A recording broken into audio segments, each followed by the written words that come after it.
La Commission des champs de bataille nationaux va commémorer cet été à Québec le 250e anniversaire de la bataille des Plaines d'Abraham. On veut faire une grande reconstitution de l'événement avec entre 2 et 3 000 acteurs, là, des gens déguisés en soldats.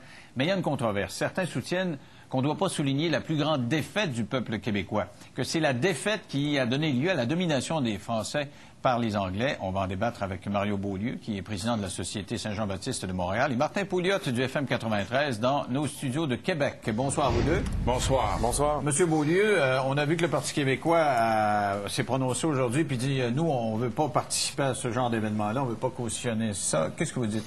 Tout à fait d'accord. C'est assez étonnant, c'est même méprisant envers le peuple québécois, qu'on veut trouver un peuple qui va célébrer dans l'allégresse la pire défaite de son histoire, qui était en fait le début de 250 ans de mesures ethnocidaires contre les francophones en Amérique, que ce soit l'interdiction des écoles françaises, que ce soit la déportation, la répression militaire des patriotes. Donc, c'est assez surprenant, d'autant plus que c'est organisé par le gouvernement fédéral qui présente cet événement-là comme un événement, un grand spectacle, quelque chose de très festif. Alors, c'est un peu une banalisation de la plus grande défaite du Québec. Martin Pouliot. Ça n'a pas empêché Pierre Falardeau de faire un film sur les Patriotes, malgré que les Patriotes ont perdu. Fait que qu'on puisse organiser quelque chose pour souligner une défaite ne devrait pas être un argument là-dedans.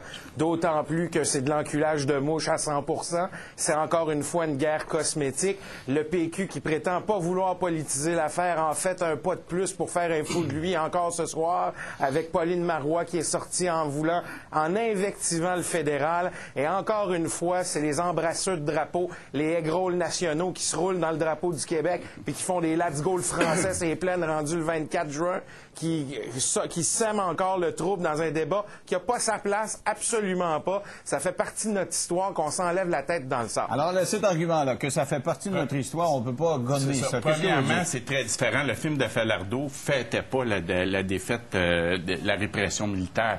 C'est un film qui amenait une prise de conscience et qui était vraiment plus une commémoration qu'une célébration. Deuxièmement, pour rappeler à M. Pouliot, il n'y a pas seulement le Parti québécois, le Parti libéral, Jean Charest a dit qu'il ne participerait pas à ces fêtes-là. Il y a plusieurs fédéralistes aussi. Ça, je pense que ça dépasse de beaucoup la séparation fédéraliste-souverainiste. Lisiane Gagnon dans la presse. C'est assez étonnant que vous trouviez que ce débat-là n'ait pas lieu. Je trouve que c'est une fermeture d'esprit parce que dans n'importe quel pays, on ne célèbre pas des défaites, on va célébrer des victoires. C'est pas vrai. Par exemple, il y a eu l'exemple d'Hiroshima. Hiroshima, c'est une journée de deuil. C'est faux, ça se fait à Gettysburg. On reproduit Waterloo. Il y a des reconstitutions historiques de bagarres partout sur la planète. Mais les gens reproduisent. Normalement, c'est le côté des gagnants qui reproduisent. Waterloo, c'est pas fêté par la France. Malheureusement. Le Versailles ne doit pas être fêté par les Allemands, je sais pas. Même les Français participent pas quand c'est fait en Malheureusement, aujourd'hui, il n'y a rien qu'un côté qu'on entend, c'est-à-dire celui qui va de toute façon s'offusquer sur quoi que ce soit qui vienne du fédéral. Si c'était quelqu'un du Québec qui avait parti ça comme idée de reproduire ça, si ça avait été Falardeau qui avait proposé de reproduire ça pour quelque espèce de raison que ce soit, on n'aurait pas cette discussion-là ce soir. C'est encore une fois du cosmétique 100 %. C'est intéressant ce qu'il dit là. C'est que, justement, pour les nationalistes, et vous soulevez le Pierre Falardeau, il parle souvent de la bataille perdue, les patriotes, etc. Donc, ça va dans le en célébrant ça, puis en disant, écoutez, ça va être une fête, une activité spectaculaire et gratuite. Il n'en parle pas du tout dans ces termes-là, Falardeau. Puis je pense que c'est pas seulement les nationalistes, les souverainistes qui sont indignés. Il y a beaucoup d'autres gens qui sont indignés. Vous, c'est l'aspect festif, là, Martin. Pour tout à fait. C'est pas l'aspect qu'on commémore. Il y a une différence entre commémorer quelque chose, aller porter une couronne de fleurs et, bon, une minute de silence, roulement de tambour, etc. Et c'est ça, fin de semaine de party, c'est quand même 2 niveaux. Là. Vous n'êtes pas d'accord avec ça? Non, parce que de toute façon, les gens qui imputent du sens, comme est en train de le faire M. Beaulieu à l'heure actuelle, bien évidemment, font encore à eux, à leur façon, du révisionnisme historique, parce que c'est pas la défaite des Québécois. Les Québécois en tant que tels n'existaient pas en 1759. Quand on connaît moindrement son histoire, c'est une bagarre qui a été perdue, c'est vrai. mais il y en a eu d'autres. Les Français ont repris Terre-Neuve quelques années plus tard, ont repris du terrain, ont gagné la bataille de Sainte-Foy, et c'est au bout d'un long processus en 1763 où la guerre de 7 ans a pris fin, et c'est là que le monarque de France a cédé les territoires qui constituent aujourd'hui le Québec et le Canada. Non, mais vous répondez pas à la question, Martin. La question, c'est est-ce qu'il faut avoir du fun à fêter ça? C'est ça. On peut avoir du fun à fêter ça sans aucun problème. Le problème, c'est que les gens qui veulent pas qu'on ait du fun font de mauvaises interprétations de la chose dès le départ. La prémisse de base est viciée. Monsieur Beaulieu, je me souviens qu'on a fêté, on a célébré le 25e anniversaire du référendum du côté des nationalistes. Il y avait un spectacle ici à Montréal, puis on célébrait. Pourtant, c'était une défaite, et vous avez fêté quand même. Oui, tout à fait, sauf que ça fait partie d'un processus. C'est une bataille qui est loin d'être terminée. Non, mais pourquoi vous reconnaissez que ce que Martin Beaulieu a dit, on peut fêter quand même une défaite, vous l'avez fait avec le référendum de 80. C'est ça, mais là, on parle de quelque chose qui est dans un processus, puis le référendum, bon, c'était une première étape d'une bataille qui n'est pas encore terminée. Mais ce que je voudrais dire, quand on parle de révisionnisme historique, la conquête, la bataille des plaines d'Abraham symbolise la conquête, la défaite, puis ça a été suivi de 250 ans de mesures, de lois partout dans toutes les provinces du Canada anglais. Il y a eu des lois qui interdisaient l'enseignement du français aux francophones, et ça se poursuit encore. Le même gouvernement fédéral qui organise cet événement-là s'ingère dans la politique québécoise, continue à financer des organismes comme le Québec Community Group, continue à tout faire pour affaiblir le statut du français. Puis quand M. Pouliot dit « Ah, ben c'est les nationalistes, tout ça », oui, mais les nationalistes ont le droit d'avoir leur opinion. C'est clair, il y a des souverainistes, il y en a au moins 40 % au Québec.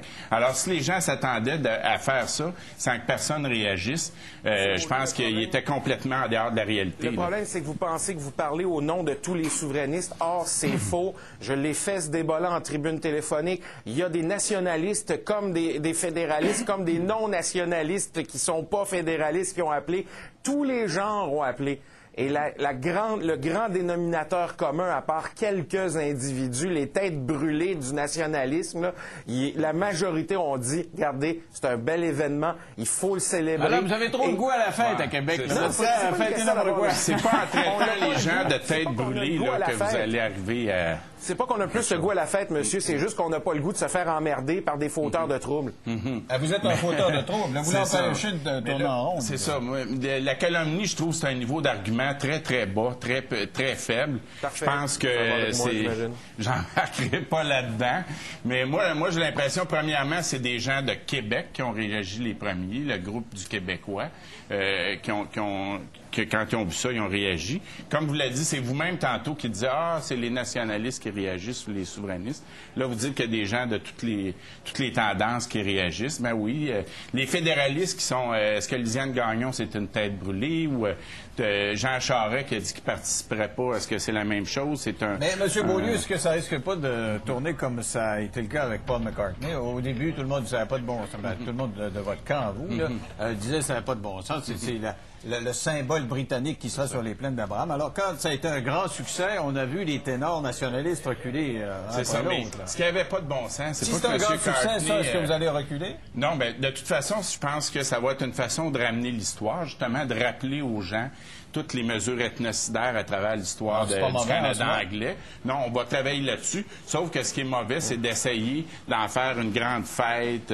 Mais il faut dire que du point de vue du gouvernement fédéral, c'est peut-être une victoire. Oui, mais je présume de que notre par point de vue, c'est pas une victoire. Je présume que par souci d'honnêteté aussi, vous allez vous dépenser de l'énergie pour expliquer comment il était préférable d'être colonisé par les Anglais que colonisé par les Français qui, historiquement, ont vidé des nations qu'ils ont colonisées de toutes leurs ressources naturelles, alors que la plupart des nations qui ont été colonisées par les Anglais ont accès à l'indépendance en premier, ont eu des institutions démocratiques qui continuent de fonctionner. Soit dit en passant, les gens qui ont visité Québec continuent de s'étonner devant la beauté de son architecture. En passant, c'est de l'architecture anglaise. Regardez, l'affaire, c'est qu'il n'y a pas juste des mauvais côtés. Alors, C'est ça, allez-vous l'honnêteté. être sur les plaines? Allez-vous danser avec tout le monde? Là, Bien vous sûr que fêter? je vais être là. C'est certain Prendre une que je petite vais bière être là. avec les soldats britanniques ou ceux de Montcalm? On verra bien qui va gagner. On va probablement y être aussi. Vous allez y Je être. pense que ce que M. Pouliot dit, c'est exactement ça. C'est du révisionnisme historique. Présenter la conquête comme quelque chose de bon Alors, pour vous, le peuple vous y québécois. serez, mais lui, il va ou le peuple fêter de la en chantant et Nouvelle-France. en dansant avec une bière, puis vous allez distribuer des tracts. C'est ça. Bon, alors, allez, ayez bien On va du fun au cours de l'été, messieurs. Merci beaucoup pour cette réflexion-là. Merci. Et puis, restez là. Au retour, on va parler